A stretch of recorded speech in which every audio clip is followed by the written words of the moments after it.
سلام، من کوروش مهدوی هستم. امروز میخوایم در مورد ریکاوری و بکاپ صحبت بکنیم که در سایدورک چجوری میتونیم اونا رو ران کنیم، فعالشون کنیم و اینکه اصلا کلا چه فرقی با هم دیگه دارن. خب برای شروع میریم روی این چرخ دنده که همون آپشن باشه. در تب سیستم آپشن کلیک میکنیم روی بکاپ یا ریکاور. در اوتو ریکاور ببینید هر 10 دقیقه قراره یک سیو برای من بگیره. حالا کجا قراره سیو بگیره؟ من میگم که خب یه فولدر برای من باز بکن، اسمش هم میذارم سالید ریکاور. خب این از فولدرمون انتخابش میکنم و قراره که هر 10 دقیقه واسه من یک ریکاوری داشته باشه. من میکنمش 5 دقیقه که بتونیم تو این ویدیو یک نمونهشو داشته باشیم. خیلی خب، من برم یک فایلی که از قبل آماده کردم و باز کنم. یه لامپ شکسته اینجا داریم. این ریکاور کی به درد ما میخوره؟ زمانی که یهو کرش بده سالید ورکس یا اینکه برقا بره، به هر دلیلی سالید ورکس بسته بشه. خب من برای اینکه یک تغییری روی فایلم ایجاد بکنم بیام اینجا متریال LED بدم به این لامپم. اجازه بدید از طریق ادیت متریال داخلشم متریال بدم. حتی زیاد جالب نشد، اجازه تغییر بدم. بله، عرض میکردم خدمتون که ممکنه به هر دلیلی سایدورکس شما دچار مشکل بشه، برقی بره، سایدورکس ناگهانی بسته بشه و هر دلیلی شما اون عملیاتی که انجام دادین رو از دست بدید که این فکر کنم که خیلی هم واسهتون رخ داده. از طریق ریکاور میتونین تا حدی اون فایل رو برگردونین. البته باز بستگی داره که تو اون مدت زمان 5 دقیقه یا 10 دقیقه که ست کردین چه تغییراتی توی فایلتون ایجاد کردین. ولی خب بالاخره که توی 5 دقیقه یا 10 دقیقه که نمیشه خیلی تغییرات زیادی داد، بنابراین میتونه بسیار کاربردی باشه برامون. ولی خب در حالت دیفالت آف هستش، خودمون باید بریم رانش کنیم. اینجا من این لامپو ببینیم که چجوری مدل سازی شده. بله، اول یه ریوالو کرده، بعد یک مسیر هلیکس یا اسپیرال اون پایین گذاشته، سویپش کرده، اون زاویه‌های سویپو نقاط کنجشو فیلت کرده، بعد سویپو همچنان ادامه داده رفته پایین تر.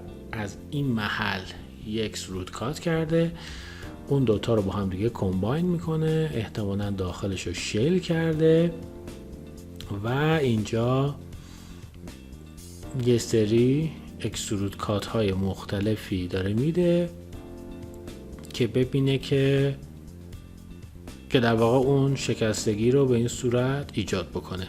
یکی از خوبی های سایدورکس همونطور که میدونید داشتن نمودار درختی این سمته که ما میتونیم مراحل مدل سازی که انجام شده رو ببینیم، حتی اگه اون مدل برای ما نباشه. خب من از این مدل یک کپی بگیرم یه مقداری جلوتر توسط دستور موو یا کپی. خب این از این. حالا بریم خدمتتون میگم که به وسیله ابزار اسکیل اینو یه کمی کوچیک بکنیم، مثلا نصف فکر کنم جالب باشه، یه مقداری سرعت. خب اجازه بدید من این اسکیل رو ادیت بکنم، چون الان نسبت به مرکز خود این لامپمون اینو کوچیک کرد، اسکیل کرد. من گذاشتم نسبت به مرکز مختصات که میبینید سطحش روی زمینمون مونده. حالا برای اینکه این دوتا خیلی شبیه هم نباشن به وسیله همون موو یا کپی این بار قسمت روتیتش رو ران میکنم. یه لحظه اجازه بدید که این به صورت کامل سلکت بشه. 45 درجه این مقدار اینو روتیت میکنم. خب فقط این حفره‌ای که الان اینجا داشتیم چی شد؟ چرا به این صورت در اومده؟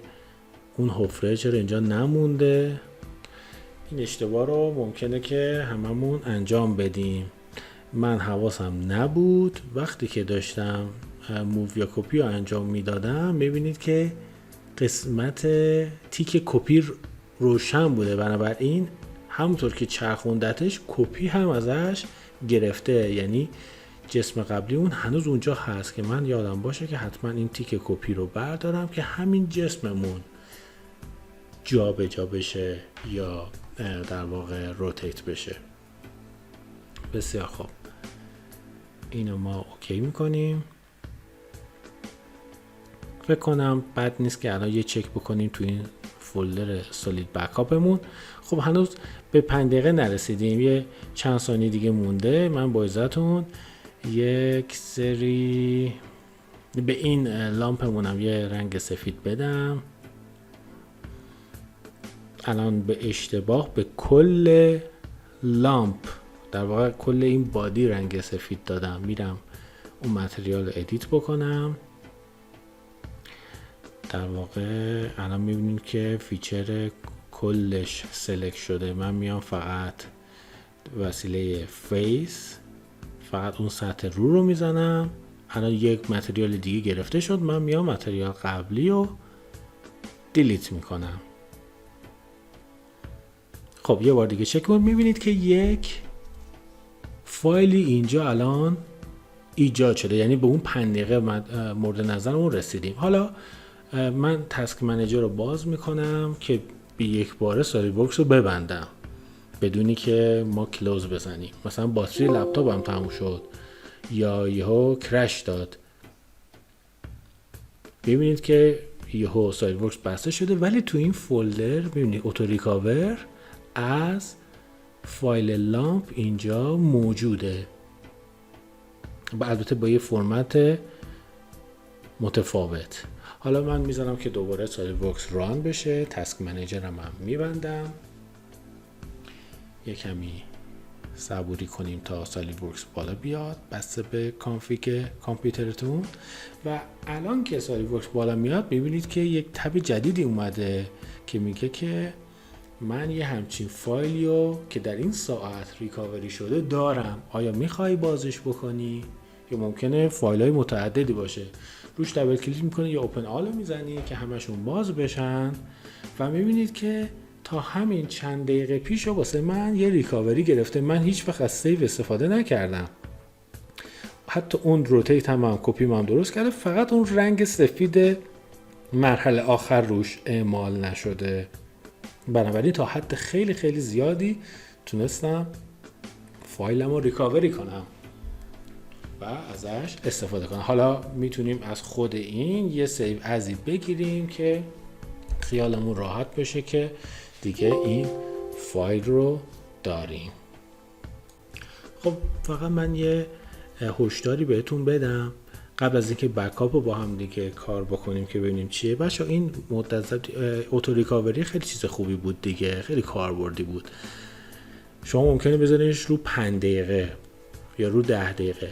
وقتی که فایل شما سنگین باشه مدت زمان سیو گرفتن هم یه مقداری میره بالا، بسته به کانفیگ کامپیوترتون. ممکنه 5 ثانیه 10 ثانیه 20 ثانیه طول بکشه و موقع کار کردن خیلی رو اعصابتون بره که هر 5 دقیقه شما باید 10 ثانیه صبر بکنی. بنابراین حواستون به این کار باشه. حالا مثلا من یه فایل نسبتا سنگین دارم که میتونه موقع هی ریکاوری گرفتن اعصاب ما رو خورد کنه. خیلی خب بریم راجع به بکاپ صحبت بکنیم که یه مقدار متفاوته با ریکاوری. تیکشو آن میکنم، در واقع تیکشو میزنم، میگه که تو کدوم فولدر میخوای باشه، تو همون فولدری که فایل تو ساختی یا نه یه فولدر جدید برای بکاپ. میگم یه فولدر جدید داشته باشم برای بکاپ به نام سالید بکاپ. خب انتخابش میکنیم برای اینکه تعدادش هم که بله 3 تا به عنوان مثال برای اینکه درایوتون پر نشه، اینجا شما میتونید هر 7 روز یک بار تمام فولدر بکاپ رو پاک بکنید. این دو گزینه آخر هم هشداریه که هر 10 دقیقه این پایین سمت راست میاد میگه که هنوز سیو نکردی و بعد 5 ثانیه یا چند ثانیه که شما ست بکنی در واقع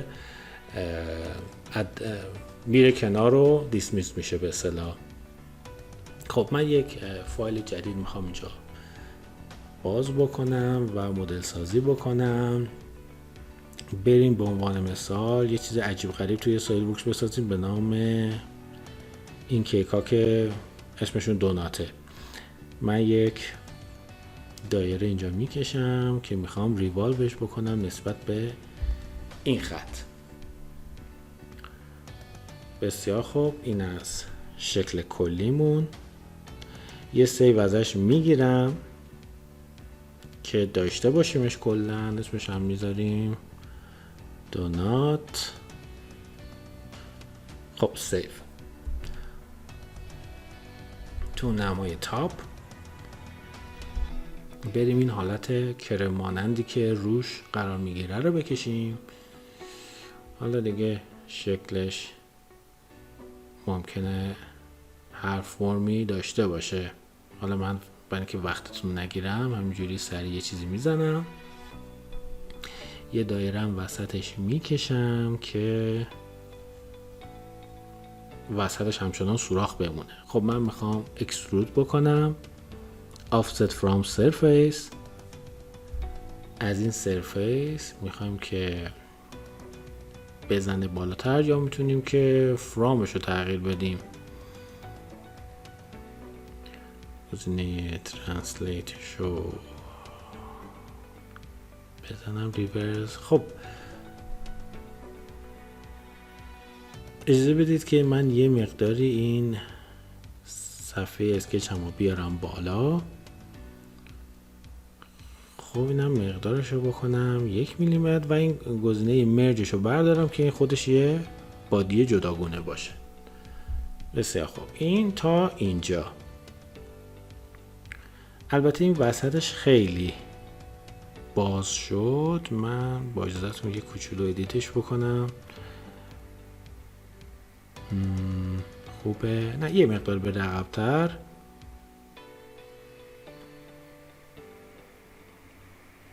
به این صورت. بسیار عالی.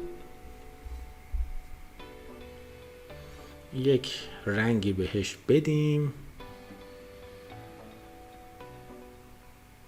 که یه مقداری جذاب باشه. ادیتش بکنم که یه کمی نارنجی و قهوه‌ایش رو ببرم بالاتر. مقدار زردش رو این فکر کنم بد نباشه. این کرمش هم رنگ خدمتون بگم که قرمز رو دادیم. نه بذار بریم رنگ صورتی بهش بدیم که فرمش باحال‌تر بشه. خیلی خوب، این تا اینجای کار. حالا من میرم یه سیو از فایلم بگیرم. الان که سیو به محضی که سیو بگیرید ببینید اولش که من یه سیو داشتم کلن نامگذاری کردم و یه سیو گرفتم، یک فایل ازش اینجا ایجاد شد. حالا سیو دومو که میزنم میبینید که میگه شما 2 مرحله اینو سیو کردی. در واقع الان من 2 نسخه در زمانهایی که سیو کردم ازش دارم، یعنی سیو قبلیم هم هنوز نگه داشته. حالا میام یه سری خورده ریز روش میذارم که تزیینش کرده باشم.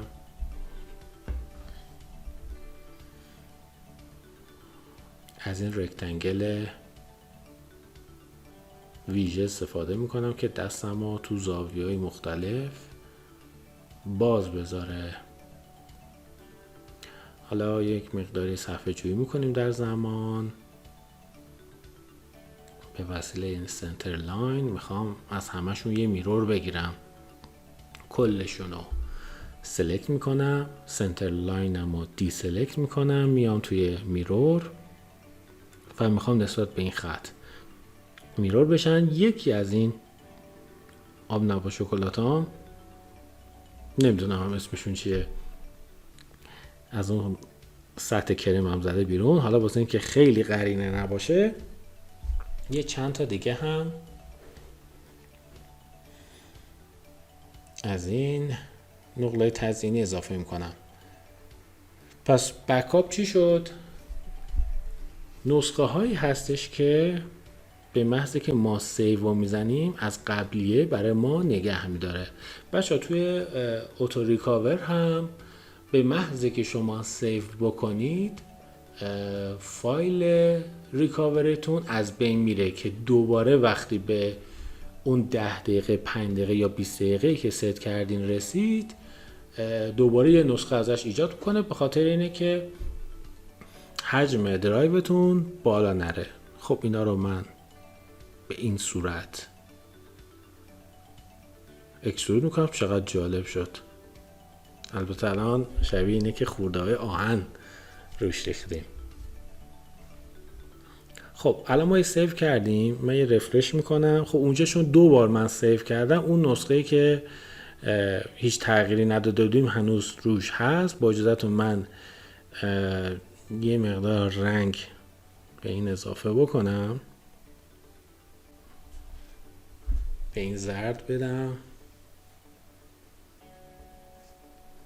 اجازه بدید که با رنگ‌های مختلف اینو تزیین بکنیم، چون هر کدومشون یک بادی مجزا هستن. من دارم به این صورت به اینا متریال رنگی میدم. بله همونطور که گفتم برای اینکه درایوتون زیاد پر نشه حجمشون، بعضی وقتا فایل ها به 100 مگ 500 مگ هم میرسن، هی چند نسخه ازش وجود نداشته باشه. به محضی که پس شما سیو میکنید در ریکاوری، فایل ریکاورتون از بین میره تا به 10 دقیقه مدت زمان مورد نظر شما برسه دوباره ایجاد بشه. تو اون قسمت بکاپ هم که مشخص بود بعد از 7 روز همه اونا رو واسه ما پاک میکنه دیگه. البته شما میتونین مقدار روزشو بیشتر بکنید. این مال زمانی که شما یه تغییر خیلی اساسی تو کار میدید و میبینید که با یه عالمه ارور مواجه شدید که دیگه نمیتونین فایلتون رو اصلاح بکنید. اینجا میتونین به این بکاپ ها رجوع کنید و دوباره بتونید فایلتون رو زنده بکنید. خب من رنگ‌های مختلف رو که اینجا دادم با مزه شد. یه سیو هم ازش بگیریم. حالا بریم فولدرمون رو نگاه کنیم. بله میبینید در حالتهای مختلفی که من سیو دارم میکنم ورژن‌های قبلیم همچنان باقی مونده. خیلی خب جالب شد. حالا فکر کنم یه رندرم ازش بگیریم.